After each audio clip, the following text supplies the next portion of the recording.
세상 풍경 중에서 제일 아름다운 풍경, 모든 것들이 제자리로 돌아가는 풍경. 지금 읽어드린 글귀는 가수 시인과 촌장의 노래 풍경 속 한 구절입니다. 며칠 전 교보생명 빌딩 외벽 광화문 글판에 게재되었다고 하는데요. 일책일문 16번째 방송은 2020년 8월 31일 녹음하고 있습니다. 평소라면 초, 중, 고등학교가 모두 개학했을 시기이고 대학도 2학기 개강을 앞두고 있을 테지만 코로나19의 재확산으로 인해 학교 갈 날은 또다시 미뤄졌습니다. 특별한 일이 없는 보통 때를 뜻하는 평소, 날마다 반복되는 생활을 의미하는 일상. 이런 낱말들의 소중함을 우리는 이미 깨닫게 되었죠. 그리고 이제는 그 날들이 돌아오길 바라는 마음만큼 새로운 일상, 새로운 보통 날들을 만들어야 한다는 걸 점차 알아가고 있습니다. 많은 것들과 거리를 두고 있는 지금이 지나더라도 말이죠.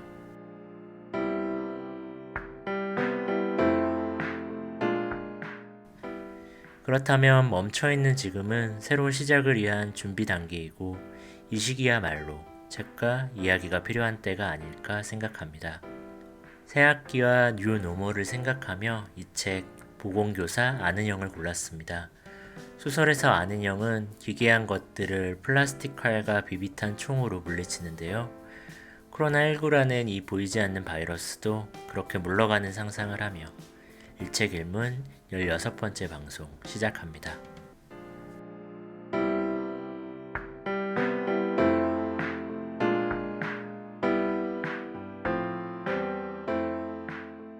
매일 문학 시간입니다.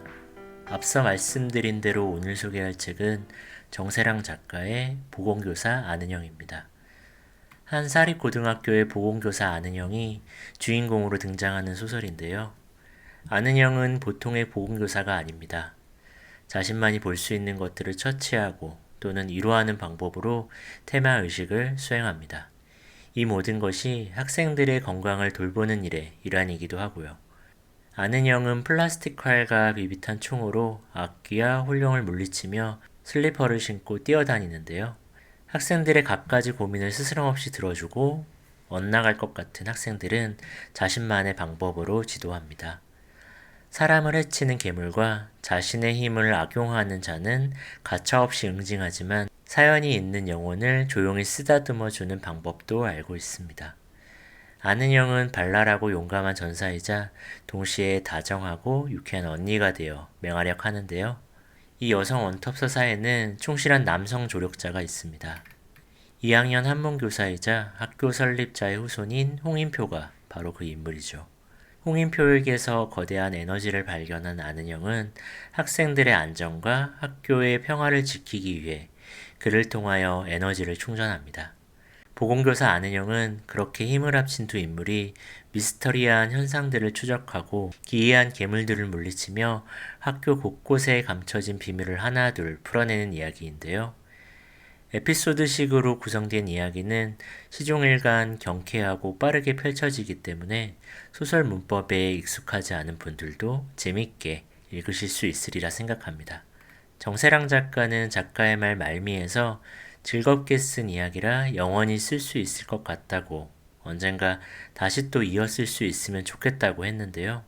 이 말처럼 보건교사 아는 형은 드라마로 제작되어 오는 9월 말에 넷플릭스를 통해 공개될 예정이라고 합니다. 정세랑 작가가 직접 대본에 참여했다고 하니 소설에 담지 못한 에피소드나 그 후의 이야기를 기대해 볼 수 있지 않을까 싶습니다. 게다가 아는 형의 역할은 정요미 배우가 맡았다고 하니 정말 절묘한 캐스팅이라는 생각이 드는데요. 이제 소설의 일부분을 읽어드릴 시간입니다. 먼저 소설의 첫 번째 챕터 젤리피쉬의 일부분인데요. 보건교사 아는 형의 정체를 설명하는 대목입니다. 보건교사 아는 형은 자잘한 일은 있어도 큰 사고는 일어나지 않는 학교 생활에 만족하고 있었다. 오늘까지는. 은영은 남학생의 목에서 뽑아낸 동물성 물질을 내려다보며 작게 끓는 소리를 냈다. 욕이 대담한 소리였다. 학교라서 매번 삼킬 뿐 사실 은영은 욕을 잘하는 편이었다. 학생이 놀랄까봐 차마 말을 못했지만 그것은 어떤 알 수 없는 동물의 손톱, 비늘, 뼈 중 하나인 것 같았다. 그 애의 목덜미에 핏줄을 타고 도끼가 번져가는 걸 보았는데 얼마나 나쁜 게 들러붙은 건지는 짐작하기 어려웠다. 소독이라도 했어야 하나? 하지만 어차피 알코올로 어떻게 할 수 있는 종류는 아니었다. 본체를 잡을 때까지 괜찮아야 할 텐데 은영은 걱정스러웠다. 본체로부터 멀리 보내는 게 나을 것 같았다. 이 학교에는 아무래도 뭔가가 있다. 출근 첫날부터 느낄 수 있었다. 안은영은 유감스럽게도 평범한 보건교사가 아니었다. 은영의 핸드백 속에는 항상 비비탄 총과 무지개색 늘어나는 깔때기형 장난감 칼이 들어있었다. 어째서 멀쩡한 30대 여성이 이런 걸 매일 가지고 다녀야 하나. 속이 상하지 않는 건 아니지만 어쩔 수 없다. 사실은 멀쩡하지 않아서겠지. 아는 형. 친구들에게는 늘 아는 형이라고 놀림받는 소탈한 성격의 사립 M고 보건교사. 그녀에겐 이른바 보이지 않는 것들을 보고 그것들과 싸울 수 있는 능력이 있다. 언제부터였냐면 원래부터라고 할까? 은영은 아주 일찍 자신의 세계가 다른 사람의 세계와 다르다는 걸 깨달았다. 명료하게 인식하기 시작한 것은 10살 무렵이었다. 엄마가 시세보다 훨씬 싼 값에 산 집을 리모델링 한다고 조아라 부엌벽을 깨부수려 할 때 힘껏 만류한 적이 있다. 이 구조 이대로가 좋으니 벽지나 바르자고 괜히 번거롭게 여기저기 헐고 리모델링하면 아빠 집에 가서 살겠다고 협박을 했다. 벽 속에는 얼굴은 좀 상했지만 친절한 아줌마가 있었다. 엄마가 알아서 좋을 것은 하나도 없었다. 10살의 은영이 식탁에 앉아 시리얼을 말아먹을 때면 벽 속의 아줌마는 조용히 웃으며 내려다보곤 했다. 그 눈길에 저기가 없었으므로 괜찮았다. 저기와 저기 아닌 것을 구분하는 감각은 은영 같은 사람에게 일찍 발달할 수밖에 없다. 꼭 죽은 사람들만 보는 건 아니었다. 산 사람들이 더 기분 나쁜 걸 많이 만들어냈다. 예를 들면 이 학교에 떠다니는 공기 가득한 나체의 환영들 같은 건 말이다. 아, 사춘기 애들은 정말 싫어. 은영은 아무도 보지 않을 때면 깔때기 칼로 휙휙 아이들의 야한 상상을 휘지어 없앴다. 벌써부터 취향이 가지가지기도 하지. 그러니까 결국 은영이 보는 것은 일종의 액토플라즘. 죽고 산 것들이 품어내는 미세하고 아직 입증되지 않은 입자들의 응집체다. 미색 젤리 같은 응집체는 종류와 생성 시기에 따라 점성이 달랐다. 죽은 것들은 의외로 잘 뭉치지 않는다. 산 것들이 문제다. 2차 성징의 발현이란 짓궂고 지겨웠다. 장난감 칼과 총에 은영 본인의 기운을 입히면 젤리 덩어리와 싸울 수 있었다. 비비탄 총은 하루에 22발, 플라스틱 칼은 15분 정도 사용 가능하다. 이집트산 앙크 십자가와 터키의 이브라이, 바티칸의 묵주와 부석사의 염주, 교토신사의 건강부적을 더하면 28발, 19분까지 느릴 수 있다. 보건교사 안은영의 삶은 이토록 토테미즘적이다. 몇 년 전까지는 대학병원에 있었다. 전문 테마사로 살지 않는 이상 돈을 벌어야 했고 커트라인 밑이었는데도 간호대에 철썩 붙어서 쭉 병원에 있었다. 병원도 학교도 드글드글 하기로는 매한가지였다. 왜 하필 간호사를 직업으로 골랐을까? 아니다. 해가 갈수록 더 느끼는 점이지만 사람이 직업을 고르는 게 아니라 직업이 사람을 고르는 것 같다. 사명 같은 단어를 기본적으로 좋아하지 않으므로 수긍하고 받아들였다기보단 수월한 인생을 사는 걸 일찌감치 포기했다는 게 맞겠다. 병원에 있을 때는 힘든 파트만 다녀서 지금보다도 더 너덜너덜했다. 몇 년쯤 하고 나니 새벽에 병원 복도에서 기나긴 싸움을 하는 게 벅찼다. 그래서 대학 때 따놓은 보건교사 자격증을 활용하기로 했던 것이다. 호로와 에로 중에 고르라면 단연 에로다. 그런데 이 학교의 에로에로 젤리들 말고 학생들 목에 뭔가를 박는 사악한 무엇이 있다. 어쩐지 발을 들이는 순간 음습하더라니. 꼬인 팔자는 어디 가지 않는다. 가운 안, 허리 뒤쪽으로 비비탄 총과 장난감 칼을 꽂고 은영은 보건실을 나섰다. 다음은 한문을 가르치는 교사이자 학교 설립자의 손자인 홍인표가 학교 건물에 대해 의구심을 밝히는 장면입니다. 한 가지 마음에 걸리는 점이 있다면 학교 건물 자체다. 인표는 시간이 날 때마다 낡은 도면을 펼쳐놓고 들여다보곤 했다. 오래된 건물이다 보니 늘 공간이 부족했다. 중축을 한 것도 아니고 처음 그대로인데 왜 이렇게 비효율적이고 이상한 모양인 걸까? 해방 직후에 지어졌는데 어째서 지하 3층까지나 있지? 게다가 쓰고 있는 건 지하 1층까지다. 참고 용도로 아주 일부만 쓰고 있다. 학생회에서 자꾸 지하층을 동아리 공간으로 내달라고 조르는데 인표는 왠지 내키지가 않았다. 합당한 요구지만 할아버지 때부터 지하층 입구를 동여매고 있는 저 쇠사슬들을 쉽사리 풀고 싶지가 않았다.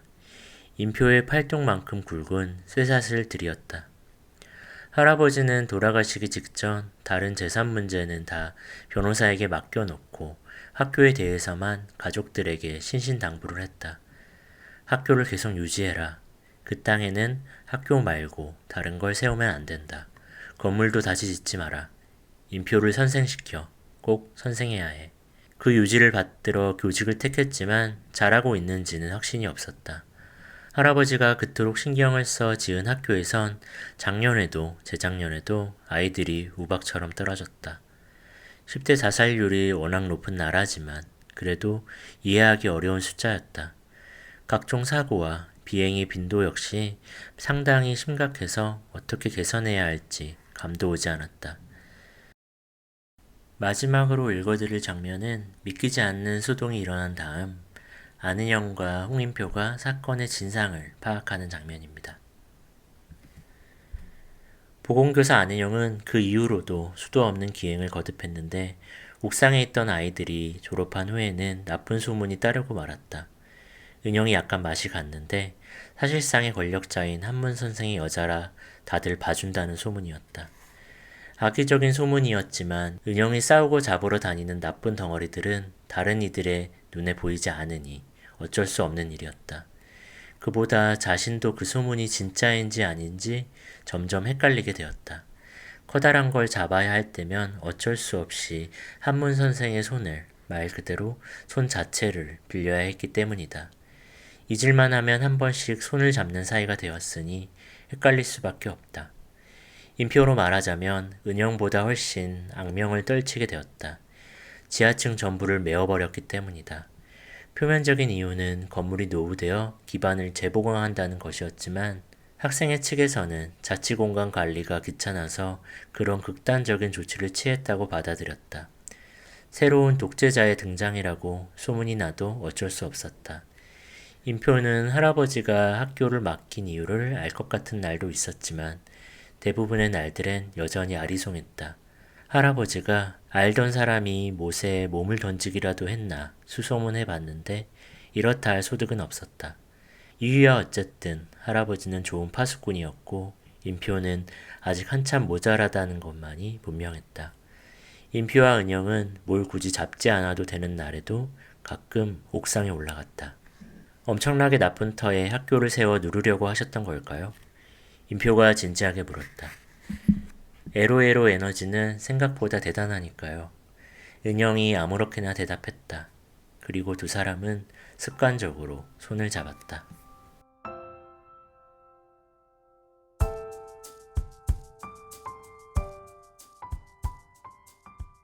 이야기의 일 시간입니다. 오늘 준비한 이야기는 매거진 언유주얼 8호 퇴근, 퇴사, 퇴짜에 실린 여기가 아닌 어딘가라는 제목의 에세이입니다. 어린 시절 2020이란 숫자는 먼 미래에 대한 상징 같은 숫자였는데요.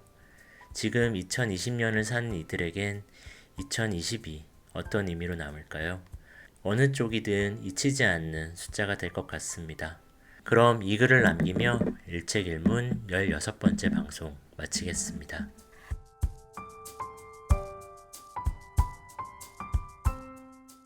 SF 영화 속 노동자는 다양한 직군에 종사한다.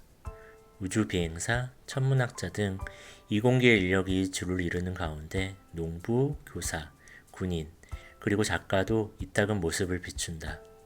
직은 달라도 그들에겐 비슷한 업이 있다. 저마다 여기가 아닌 어딘가에 가 닿길 원한다는 것이다.